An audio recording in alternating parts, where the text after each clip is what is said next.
discretion advised. Welcome to Dezombified. We tell the stories, but you decide. Fan of our work? After the video, please subscribe, like, and hit the notification bell to be alerted of new content. You can also follow us through Facebook and Twitter. Like us to tell your story or share your experience with the paranormal. Maybe collaborate on future content. We are dying to hear from you, so please leave us a comment now, without further ado.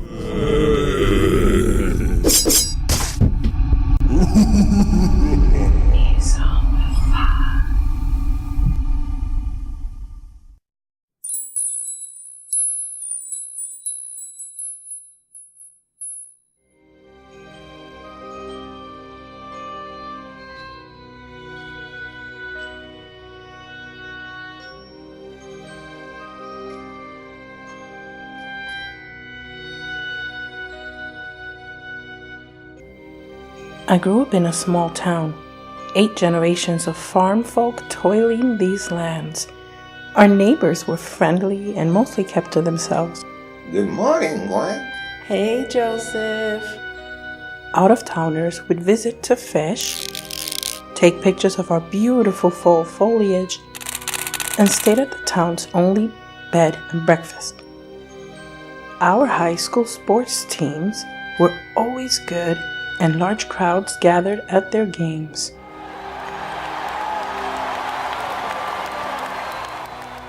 I really never cared for any of it. I dreamed of places far away, of being something more than normal. I was drawn to magic for as long as I can remember. Like my Halloween costume, Daddy? I'm a witch. Ooh, spooky. I was lucky enough to have a best friend who also shared in the same fascination. Gwen, check out these crystals I found at Earth Angel Blessings. They're lit. Whoa, Casey, those are amazing. We'd spend weekends reading all sorts of material regarding magic. We'd go into the woods to recite incantations, and we'd fashion our own garments and accessories. As we grew older, we became avid collectors of items that correlated with everything magic. Owning a shop one day was our goal. When the time came, we pooled our money together and rented a spot in our town's busiest area. Can you believe it, Casey? It's finally happening. I have butterflies in my stomach. It was a basement, but had street access with its own door. Gwen, I have a feeling this is going to be amazing. Decorating and section building took us roughly a week or 2 before we could officially open for business.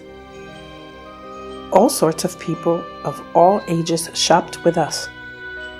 They were all quite interesting, and we even made some new friends too. We were profitable and happy for a good stretch of time. Every now and then, there would be people who viewed us and our shop as undesirable, evil, and they let us know as much. They were harmless but irritating. There was one customer in particular who'd stop in just before major Wiccan holidays, who carried an extra creepy vibe. Her aura was dark. She gave off a foul stench. No one knew much about her, as she kept to herself in a cabin located pretty deep in the woods. Her name was Agrona, and she was old. She came in one night before closing time, wishing to speak with us. I've had my eyes on you two for a while now. I'm getting old and I need to pass on my craft. If you wish to learn true magic, you'll take me up on this. Honestly, I was offended by the words true magic, as if we were charlatans in it solely for profit. I wanted no part of her. I looked over to Casey, and I could see the intrigue in his eyes. What do you mean, real magic? He's a good person, but he had a passion for wielding powerful magic. If I may be candid, we weren't the greatest witches, but we were happy. Our magic didn't always work, but we loved it nonetheless. I couldn't risk her convincing Casey, so I asked her politely to please leave, because we weren't interested. Before she left, she said the invitation was open and we knew where to find her.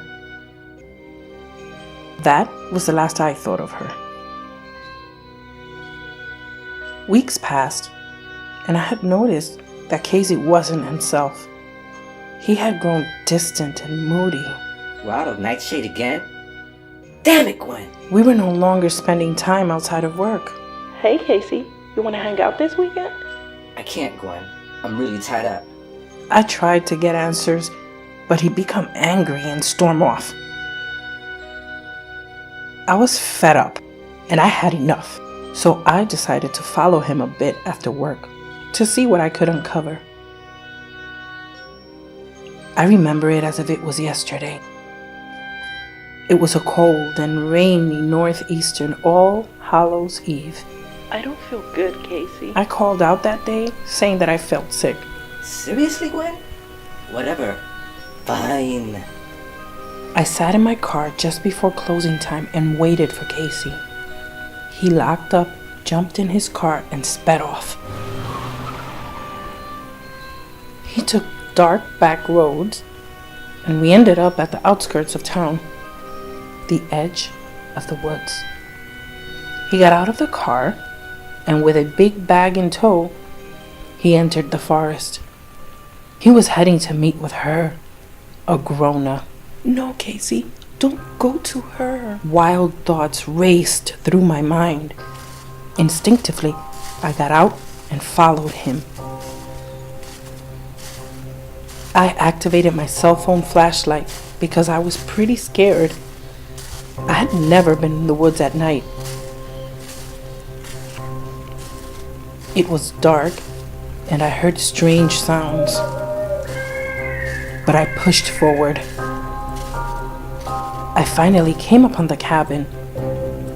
It was ancient and ragged. Heaps of junk and piles of trash adorned her unholy plot.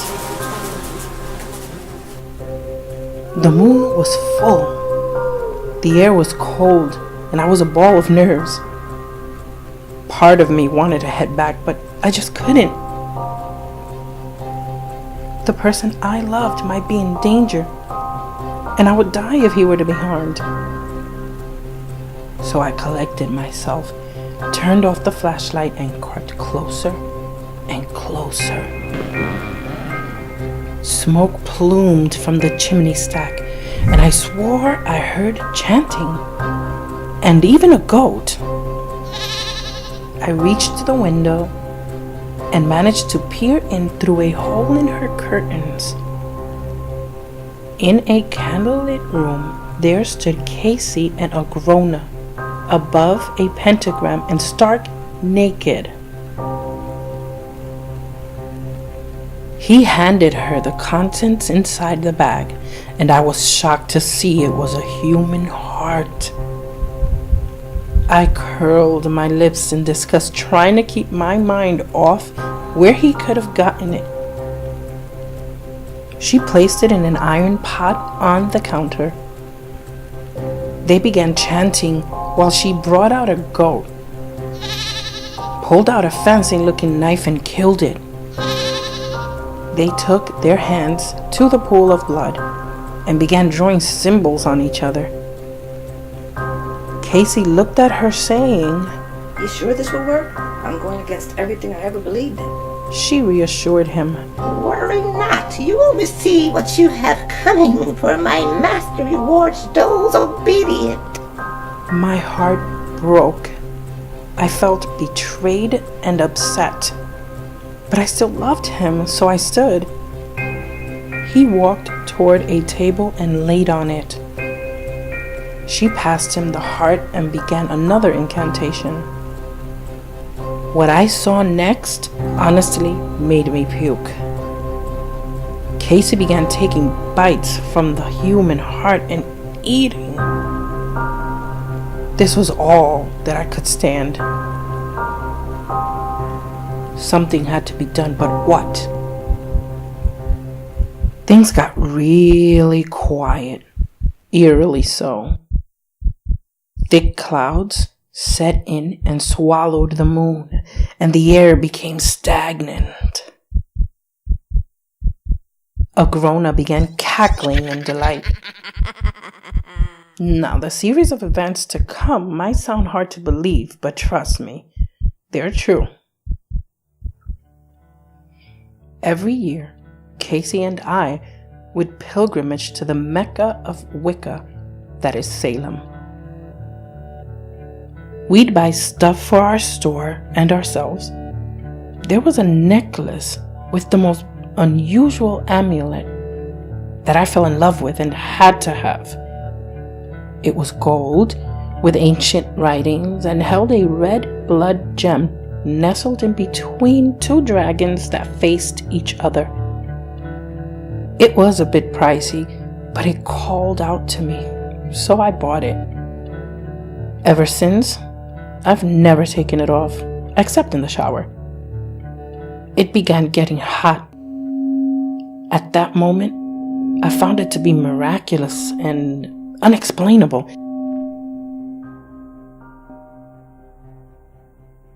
So I put my focus back on the events unfolding inside the cabin. The earth trembled slightly under my feet, and things began flying off the shelves inside. The once dormant fireplace came alive, erupting in flames, and a thick black smoke spewed forth.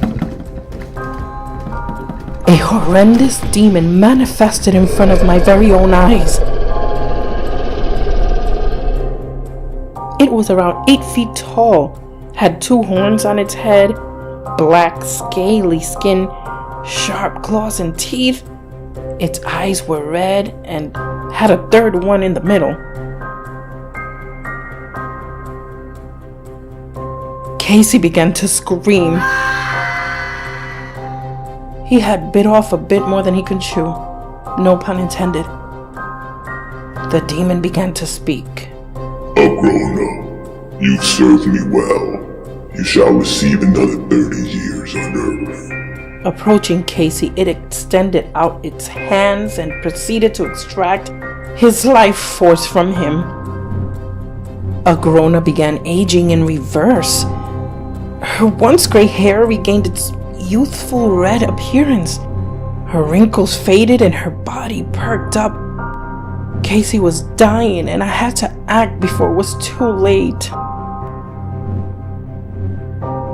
Without any regards for my own well-being, I rushed in through the door.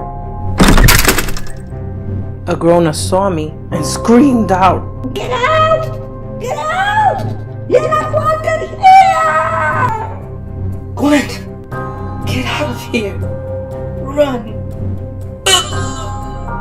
Suddenly, my body felt electric, and I began levitating off the ground.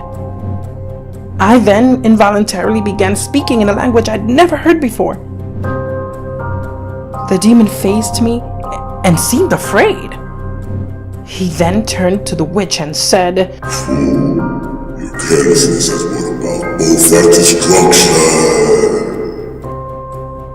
The amulet then let out an otherworldly bright light, which caused the demon severe agony and pain.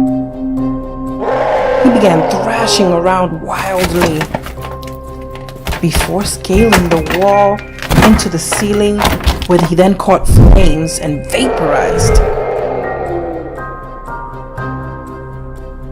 Agrona began to scream and wail as she rapidly aged. She fell to the ground and died. Her body then turned brittle and became dust. I too fell to the ground and noticed the amulet was gone. I looked over to dear Casey, but he wasn't moving. I ran over and checked his pulse, but it was faint. The cabin began to shake and dismantle, so I mustered all the strength that I had left and dragged Casey outside.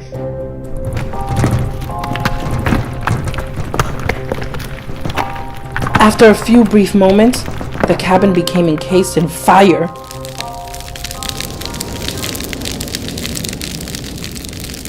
As the sun began to rise, a deep sense of relief came over me as I reached for my cell phone and dialed 911. 911, what's your emergency?